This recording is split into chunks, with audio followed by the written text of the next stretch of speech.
একদিন মা হালিমা আমার আপনার নবীকে মক্কা শহর থেকে তার ঘরে নিয়ে গেলেন দুগ্ধ শিশু দুধ পান করানোর জন্য। দেখেন ইনসাফ কাকে বলে। আমার আপনার নবী মা হালিমার ডান দিকের দুধ খেয়ে খেয়ে বড় হয়েছেন, কোলে কাকেলি কুলে বড় হয়েছেন। মা হালিমার বাম দিকের দুধটা কখনো তিনি মুখ দেন নাই।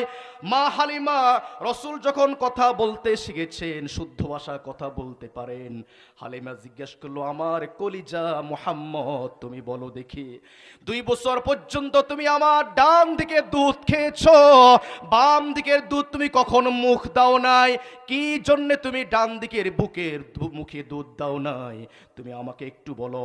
আমার আপনারাই বলছে, আম্মাজি হালিমা, আমি তো ইনসাফের নবী, ইনসাফ প্রতিষ্ঠাকারী নবী, আমি তো কখনো বেইনসাফ করতে পারি না। ইনসাফ প্রতিষ্ঠা করার জন্য আল্লাহ রাব্বুল আলামিন আমাকে দুনিয়ার বুকে পাঠিয়েছেন। আমার দুধ ভাই আরেকজন আছে, আমার দুধ ভাই বাম দিকে আপনার দুধ খাবে, এই জন্য আমি কখনো জীবনে বাম দিকের দুধের দিকে কখনো আমি রাসূল মুখ দিই নাই। সুবহানাল্লাহ বলে, কি ইনসাফের নবী ছিলেন। আর আজকে আমরা মাকে বাবাকে ঘুমের বড়ি খাওয়াই, মাকে বাবাকে জোর জুলুম করে টিপসই দেয়, রাতের অন্ধকারে নিজের নামে সম্পদ লেখা নিয়ে আরেক ভাই আছে, বোন আছে আমার, তারাও সম্পদের ভাগ পাবে বাবার, আমরা কেউ ইনসাফ করি?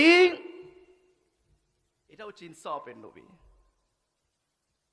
নবী উম্মত দাবি করি, অথচ নবীকে আমরা কেউ কি করি না, পরিপূর্ণ অনুসরণ করি না।